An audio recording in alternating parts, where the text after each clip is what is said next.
तो कंटिन्यू करते हैं हम। तुल्यांकी भार चल रहा था हमारा टॉपिक, और तुल्यांकी भार हमने निकाला था किस सूत्र से? अणुभार बटा संयोजकता।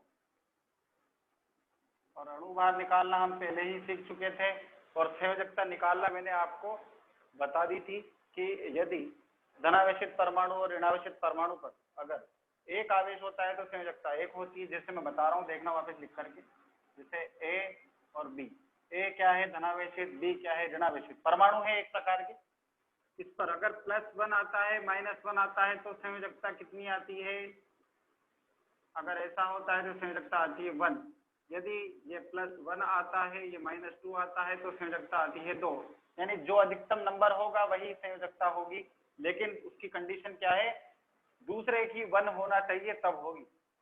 जैसे अगर ये +1 -2, ठीक है, तो अगर ये +2 -1 आता है तो भी संयोजकता कितनी होगी? 2 होगी। और ऐसे ही अगर +2 -2 आता है तो भी संयोजकता 2 होगी।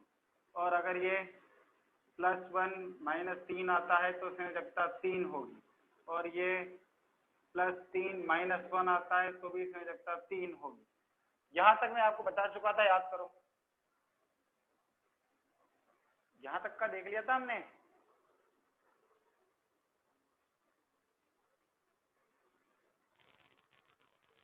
ठीक है, अब देखो, अब मैं आपको एक नई चीज बता रहा हूं कि यदि संयोजकता इधर 2 आ जाए और इधर 3 आ जाए, या इधर चार्जेस +3 आ जाए, -2 आ जाए, तो ऐसे केसेज में अब हम संयोजकता, देखो एक तरफ 2 आ रहा है, एक तरफ 3 आ रहा है, या एक तरफ 3 आ रहा है, एक तरफ 2 आ रहा है, अब हम संयोजकता इस तरह से नहीं ले सकते, क्योंकि यहाँ पे 1 1 था इसलिए ले ली, 1 2 था इसलिए मैक्सिमम नंबर ले लिया। लेकिन यहाँ 1 2 है, 1 3 है, तब हम क्या करेंगे? तब हम प्रत्येक आयन की अलग अलग संयोजकता निकालेंगे। यानी इसकी अलग संयोजकता होगी और इसकी अलग संयोजकता होगी। उसका एग्जाम्पल मैं आपको भी बताऊंगा सॉल्व करके कि कैसे निकालेंगे। देखना, पहले हम सिंपल वाला निकाल लेते हैं। इस पर क्या करना है? अलग अलग संयोजकता रखेंगे। क्या करेंगे ऐसी कंडीशन में? अलग अलग। अच्छा, दिखाई नहीं दे रहा होगा नीचे का? सर ऊपर लिख दो, दिख नहीं रहा है। ओके, लिख दूंगा। मैं बोल रहा हूँ, अगर +2 -3 आ जाए, या +2 +3 -2 आ जाए, तो ऐसी कंडीशन जो होती है तो हम क्या करते हैं? अलग अलग संयोजकता रखकर तुल्यांकी भार निकालते हैं। समझ गए क्या? सब अलग अलग संयोजकता का मान रखेंगे। जैसे एग्जांपल बताऊंगा इसका भी, पहले एक बार इसका एग्जांपल और बता देता हूँ सिंपल का। ठीक है, इरेज कर देता हूँ इसको मैं, देखना आप कैसे निकालेंगे। देखो, जैसे हमको निकालना है CaCO3 का क्या निकालना है? तुल्यांकी भार। कैल्शियम कार्बोनेट का पहले क्या निकालेंगे? हम अणुभार निकालेंगे। इसका अणुभार आप सबने निकाल रखा है, बताओ कितना होता है कैल्शियम कार्बोनेट का अणुभार? What is the molecular mass of calcium carbonate? कितना होगा अणुभार कैल्शियम कार्बोनेट का?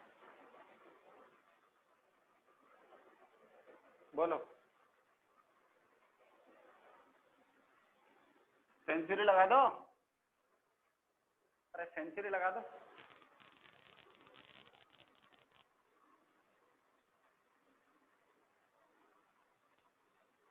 कितना आएगा भाई? बोलो। लग गई सेंचुरी? चलो लग गई, बहुत अच्छी बात है। तो देखो इसका अणुभार कितना होता है, तो कैलकुलेट करके देख सकते हैं आप इजीली। संयोजकता इसकी देखना आप, संयोजकता कैसे निकालेंगे? इसका आयनों में डिवाइड करेंगे इसको। ये आयन है Ca+2 और CO3 -2। एक की 2, दूसरे की भी 2, तो संयोजकता कितनी हो गई? 2 हो गई। क्या देखो संयोजकता कितनी हो गई? 2। क्यों? क्योंकि +2 -2 समान आ गए तो 2 संयोजकता आ गई। और अब क्या निकालेंगे हम? तुल्यांकी भार तुल्यांकी भार बराबर क्या होगा 100/2 बराबर 50 तुल्यांकी भार। बताओ समझ में आएगा ये वाला? देखो एग्जाम्पल, समझ आ गया क्या?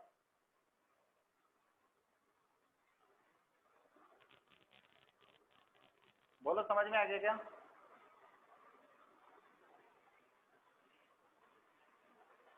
बोलो भाई।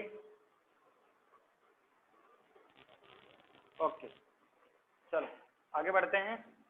दूसरा एग्जांपल ले रहा हूं, अब उसका लेता हूं जिसपे नंबर अलग अलग आता है। देखना, मैंने ले लिया Al2SO4 होल थ्राइस। क्या नाम है इसका? इसका नाम है एल्यूमिनियम सल्फेट। क्या नाम है? Aluminium sulphate.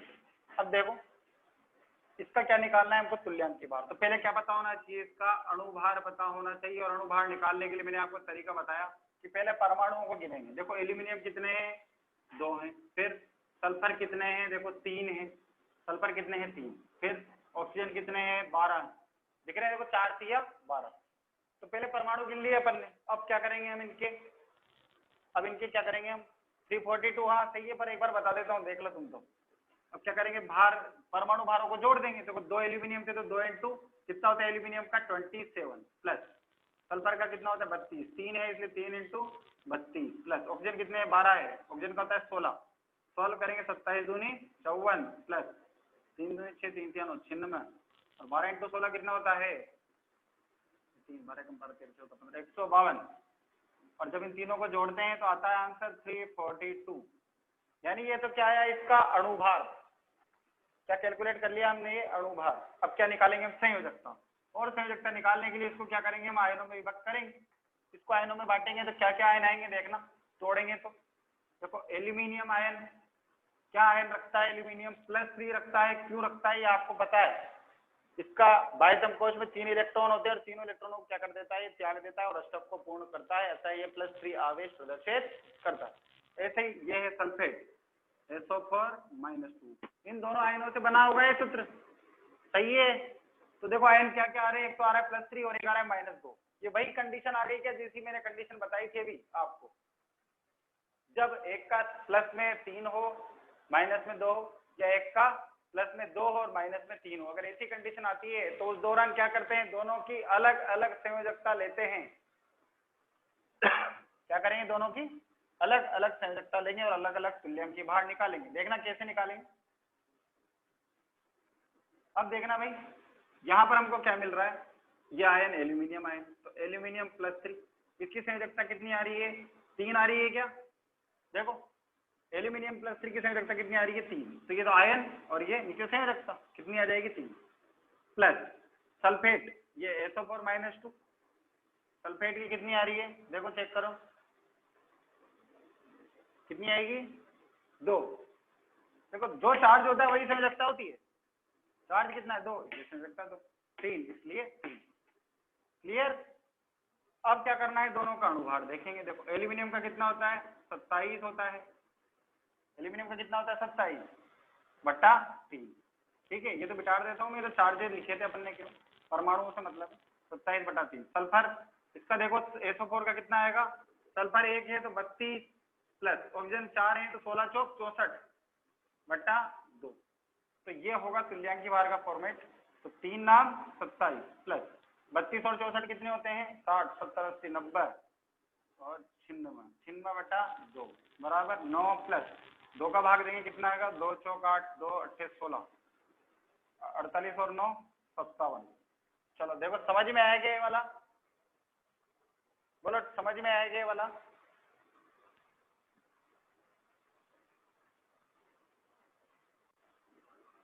चेक करो। तो ये है अलग अलग निकालने का तरीका। इतना लेंथी आपसे पूछा नहीं जाता, पर मैंने बता दिया क्योंकि बाई चांस अगर पूछ लिया जाए कभी 11th में पूछ लिया जाए या 10वीं में पूछ लिया जाए तो कम से कम हम उसको सॉल्व कर सकें। आपके तो वो सिंपल ही आते हैं, +1 -1 +2 -1, एक वाला इस तरह का आएगा, इसलिए वो इजीली सॉल्व हो जाएगा, संयोजकता इजीली कैलकुलेट कर। ठीक है, ये टॉपिक चल रहा था, ये टॉपिक कंप्लीट हो गया। अब मैं आपको नेक्स्ट टॉपिक लूंगा, थोड़ा सा आपको थ्योरी भी लिखानी है, तो थ्योरी की ओर ध्यान देंगे हम थोड़ा सा। अब हम थोड़ा सा पढ़ेंगे धनायन के बारे में, फिर ऋणायन के बारे में, धनावेशित स्पीशीज के बारे में, फिर ऋणावेशित स्पीशीज के बारे में, इनके बारे में पढ़ेंगे। ठीक है,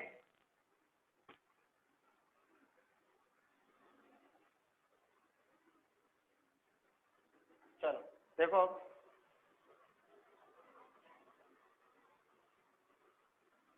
चलो देखना भाई, हम बात कर रहे हैं धनायन की, और आपको मैं धनायन पढ़ा चुका हूँ, धनायन कैसे निर्मित होते हैं, ऋणायन कैसे निर्मित होते हैं। ठीक है, तो सबसे पहले हम धनायन के लिए देख लेते हैं कि धनायन कैसे बनेगा। तो देखना भाई, जो उदासीन परमाणु होता है, अगर वो क्या कर दे, इलेक्ट्रॉन का त्याग कर दे, उदासीन परमाणु क्या करे, इलेक्ट्रॉन का त्याग करे, तो किसका निर्माण होगा, धनायन का निर्माण होगा। ये मैंने बता चुका हूँ क्यों हो जाता है, क्योंकि उस दौरान जो परमाणु है, परमाणु में धनायन की अधिकता हो जाती है, धनावेश की अधिकता हो जाती है, इसलिए वहां पर धनायन का निर्माण होता है। जैसे ऋणायन का निर्माण होता है, तो उसके बारे में थ्योरी लिखेंगे आप लोग, लिखो धनायन के अंदर स्टार पॉइंट बना करके लिखेंगे, उदासीन परमाणु के द्वारा, लिखो उदासीन परमाणु के द्वारा, उदासीन परमाणु के द्वारा इलेक्ट्रॉन का त्याग करने पर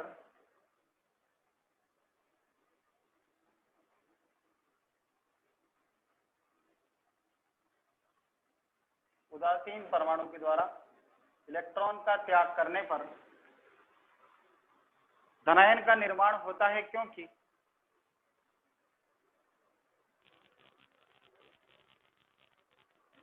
धनायन का निर्माण होता है क्योंकि इलेक्ट्रॉन का त्याग करने पर परमाणु में, क्योंकि इलेक्ट्रॉन का त्याग करने पर परमाणु में, इलेक्ट्रॉन का त्याग करने पर परमाणु में इलेक्ट्रॉन की संख्या, इलेक्ट्रॉन का त्याग करने पर परमाणु में इलेक्ट्रॉन की संख्या प्रोटॉन की तुलना में कम हो जाती है।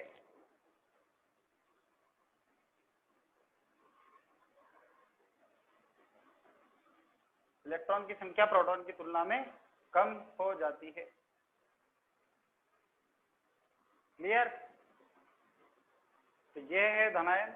अब देखो बात करेंगे किसकी, कौन कौन से धनायन होते हैं, किन किन पर +1 आता है, किन किन पर +2 आता है, किन किन पर +3 आता है, हम टेबल के साथ। अब तक हमने कॉमन पढ़ा था, मैंने बता दिया आपको सब चीजें, Mg+2 बनाता है, L+3 बनाता है, Na+1 बनाता है, बेरिलियम+2 बनाता है, सबको याद भी हो गए होंगे, पर उनको हम टेबल वाइज लिखेंगे, मेंशन करेंगे। जैसे हाइड्रोजन पहले लिख रहे हैं हम, एक संयोजी धनायन, यानी जिनकी संयोजकता एक होती है, जिनका आवेश एक होता है, वैसे धनायन कौन कौन है। एक तो है हाइड्रोजन, टेबल बनाएंगे आप लोग, पहला है हाइड्रोजन H+, दूसरा सोडियम क्या बनाता है, देखो Na+, तीसरा पोटेशियम कितना बनाता है, K+, एक लिथियम भी है भाई, लिथियम कितना आएगा, Li+, उतारते जाओ लाइन से।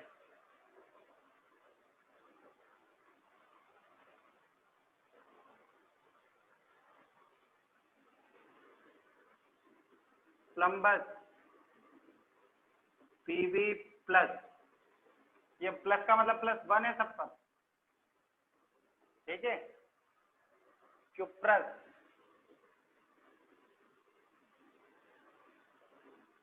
Cu+1, मर्क्यूरस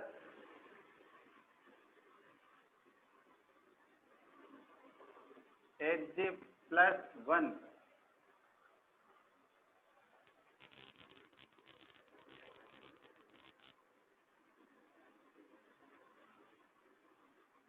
सिल्वर, सिल्वर मतलब चांदी, Ag+1, बहुत है, नोट करो इनको, +1 वालों को, टेबल बना लो कॉपी में।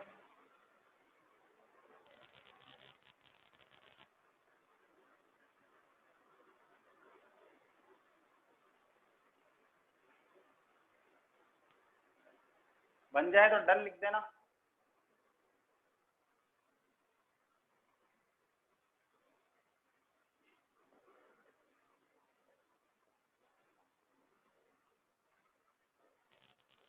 चलो ऐसे ही अब क्या पढ़ेंगे, द्विसंयोजी धनायन।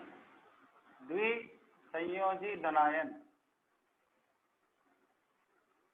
द्विसंयोजी धनायन का मतलब क्या हुआ, जिन पर दो आवेश होता है, दो संयोजकता होती है और क्या चार्ज आएगा, प्लस चार्ज आएगा। ऐसे कौन कौन है देखो, पहला लिखा हमने बेरिलियम। बेरिलियम क्या आवेश आता है इसका, Be+2। फिर मैग्नीशियम, मैग्नीशियम पर भी +2 आता है, Mg+2। नंबर 3 कैल्शियम, कितना आता है इस पर, Ca+2। Number 4 strontium,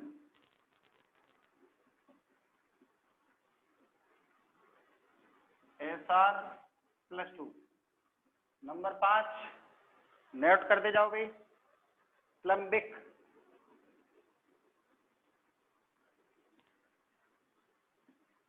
Pb+2। देखो प्लम्बस Pb+1, प्लम्बिक Pb+2। अभी समझाऊंगा इनका कनेक्शन क्या है। क्यूप्रिक,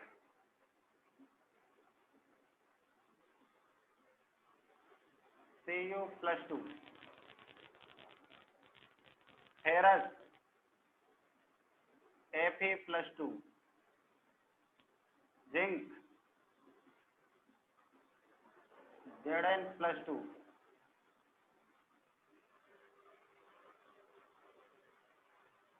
मैग्नीज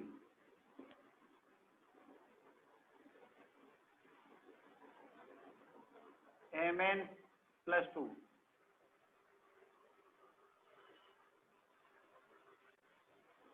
और 10वां कोबाल्ट CO+2।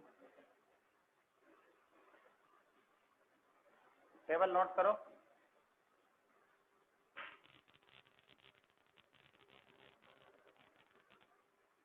अच्छा इधर का तो दिख ही नहीं रहा होगा, चलो दिखा देता हूँ।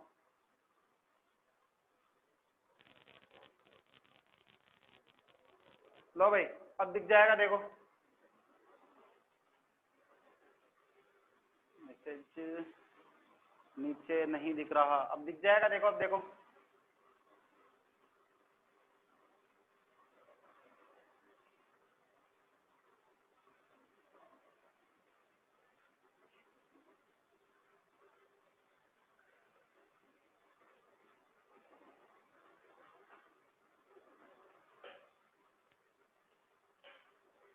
हो गया, चलो अब सुनना मेरी बात अच्छे से। यदि एक ही तत्व एक से अधिक ऑक्सीकरण अवस्थाएं प्रदर्शित करता हो, फिर रिपीट कर रहा हूं सुनना, यदि एक तत्व एक से अधिक ऑक्सीकरण अवस्थाएं प्रदर्शित करता हो, मतलब एक से अधिक आवेश प्रदर्शित करता हो, एक से अधिक संयोजकताएं प्रदर्शित करता हो, फिर रिपीट कर रहा हूं सुनना, यदि एक ही तत्व एक से अधिक आवेश या संयोजकता प्रदर्शित करता हो तो उसके लिए हम दो नाम डिसाइड करते हैं। कैसे, देखना उदाहरण लेता हूं, देखना यहाँ पर ये क्यूप्रस और क्यूप्रिक, देखना Cu Cu, दोनों में Cu आ रहा है, मतलब एक ही तत्व है, कॉपर ही है दोनों।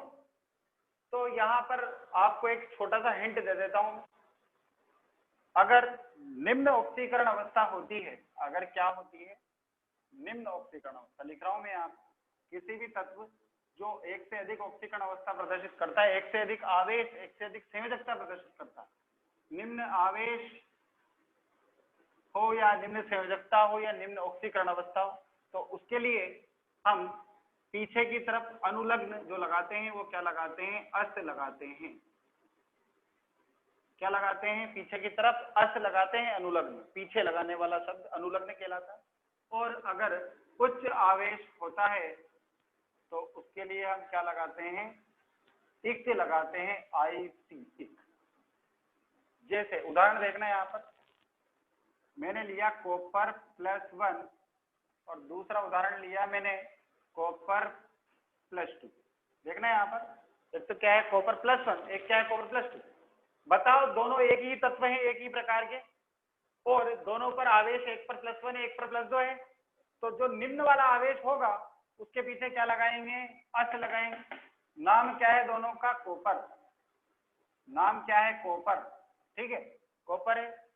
इसको क्या बोलते हैं, क्यूप्रम। इसका लैटिन नाम क्या है कॉपर का, क्यूप्रम। तो क्यूप्रम से क्या हो गया, मैं साइलेंट हो गया, और साइलेंट होकर के क्या बन गया, निम्न ऑक्सीकरण अवस्था के लिए क्यूप्रस, और उच्च ऑक्सीकरण अवस्था कॉपर +2 उच्च ऑक्सीकरण अवस्था है, उच्च आवेश है, उच्च संयोजकता है, इसलिए क्या लग गया, क्यूप्रिक।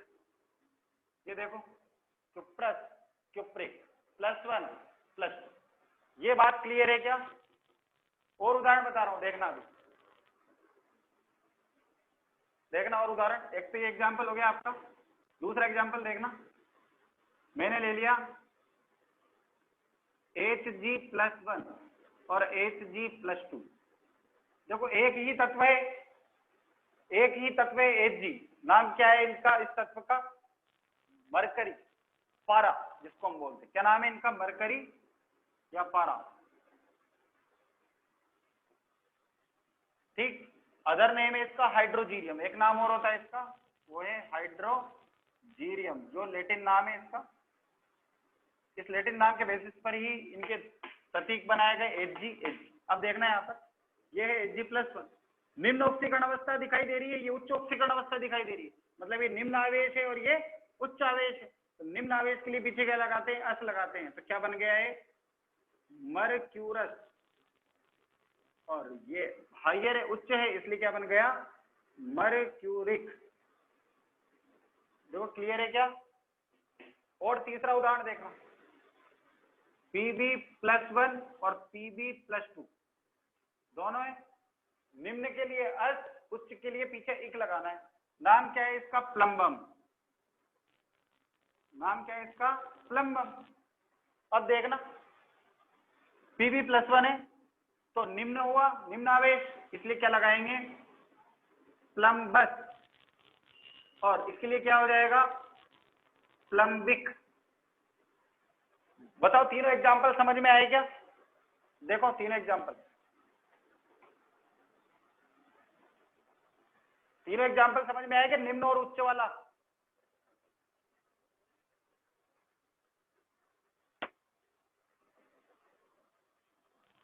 साफ नहीं दिख रहा दिव्या, अच्छा। अब नेटवर्क तो फुल आ रहा है, बाकी औरों को दिख रहा है कि नहीं दिख रहा?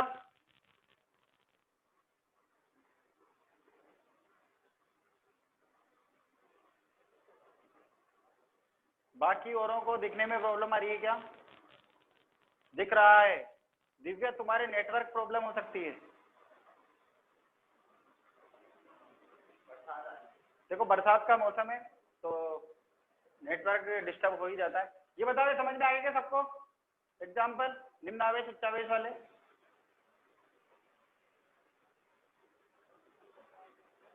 बोलो आगे।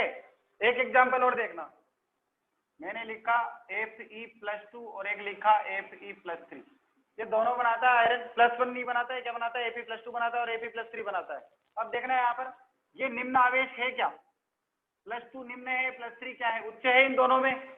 तो निम्न आवेश के लिए पीछे क्या लगाते हैं, अस। अब इसका नाम क्या है, देखो इसका लैटिन नाम है फेरम, कॉमन नाम है आयरन।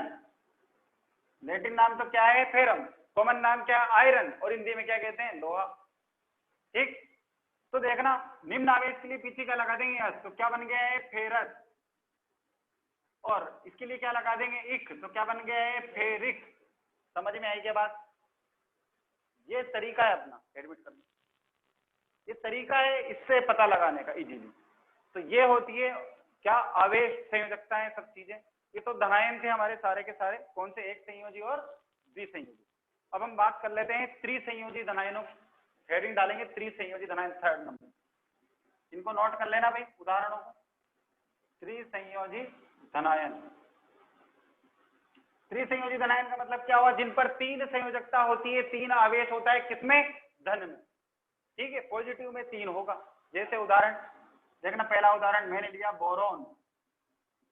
बोरोन पर क्या चार्ज आता है, +3। क्यों आता है अभी समझा रहा हूं इसका भी। नंबर 2 उदाहरण एल्यूमिनियम, इसका तो याद है आपको, हम बहुत देर से, कल से परसों से क्वेश्चन कर रहे हैं एल्यूमिनियम से संबंधित। एल्यूमिनियम पर भी क्या आता है, Al+3, ठीक है। 2, तीसरा देखो बिस्मथ, सूत्र है इसका, प्रतीक है Bi+3। और चौथा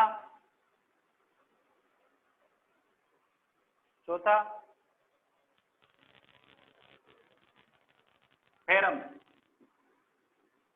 सॉरी फेरिक, फेरम क्यों आएगा, फेरिक। देखो Iron+3 लिखा था हमने, ये लिख रखा, देखो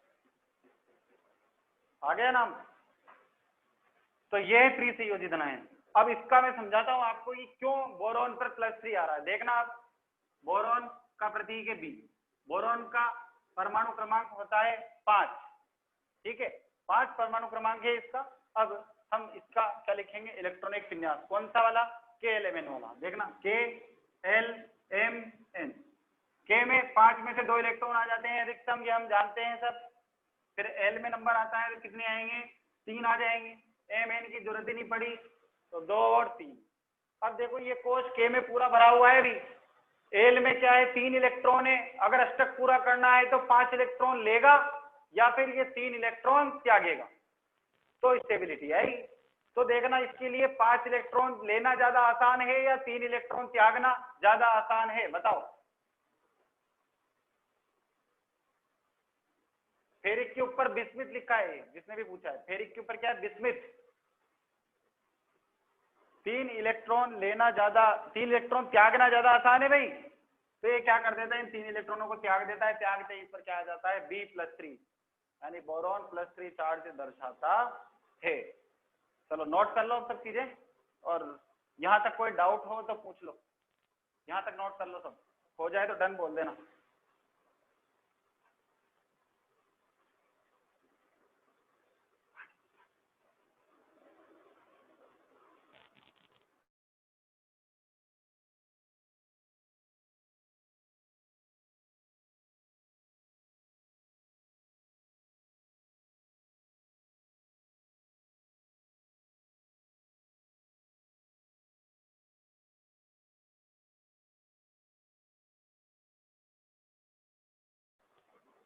दिव्या डन हो गया, क्लियर सब, कोई दिक्कत, कोई डाउट,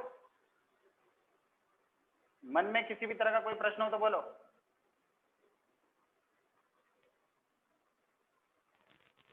बोलो भाई, मन में कोई प्रश्न हो, अब तक पढ़ा है उससे संबंधित तो बताओ।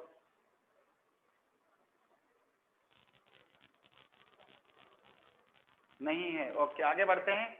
ये धनायन कंप्लीट हो गए, अब हम हेडिंग डालेंगे ऋणायन।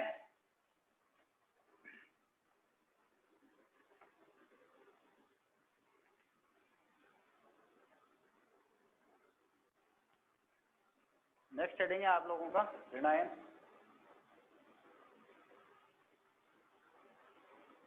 ऋणायन नेगेटिव आयन।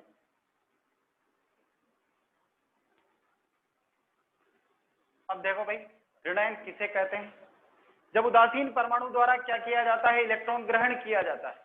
तो उदासीन परमाणु जब इलेक्ट्रॉन ग्रहण करता है तो ऋणायन का निर्माण होता है। इसका कारण यह है कि जब भी कोई इलेक्ट्रॉन आता है तो उस परमाणु के पास इलेक्ट्रॉनों की संख्या बढ़ जाती है, इलेक्ट्रॉन की अधिकता हो जाती है, किसकी तुलना में, प्रोटॉनों की तुलना में। इस वजह से हम ऋणायन का निर्माण करते हैं जब भी कोई उदासीन परमाणु इलेक्ट्रॉन ग्रहण करता है तो, ठीक है। तो लिखेंगे इसके अंदर आप इसकी परिभाषा, उदासीन परमाणु के द्वारा, उदासीन परमाणु के द्वारा, उदासीन परमाणु के द्वारा इलेक्ट्रॉन ग्रहण करने पर, उदासीन परमाणु के द्वारा इलेक्ट्रॉन ग्रहण करने पर, इलेक्ट्रॉन ग्रहण करने पर ऋणायन का निर्माण होता है। उदासीन परमाणु के द्वारा इलेक्ट्रॉन ग्रहण करने पर ऋणायन का निर्माण होता है, क्योंकि इलेक्ट्रॉन ग्रहण करने पर, क्योंकि इलेक्ट्रॉन ग्रहण करने पर परमाणु में, क्योंकि इलेक्ट्रॉन ग्रहण करने पर परमाणु में इलेक्ट्रॉन की संख्या, क्योंकि इलेक्ट्रॉन ग्रहण करने पर परमाणु में इलेक्ट्रॉन की संख्या प्रोटॉन की तुलना में अधिक हो जाती है, क्योंकि इलेक्ट्रॉन ग्रहण करने पर परमाणु में इलेक्ट्रॉन की संख्या प्रोटॉन की तुलना में अधिक हो जाती है।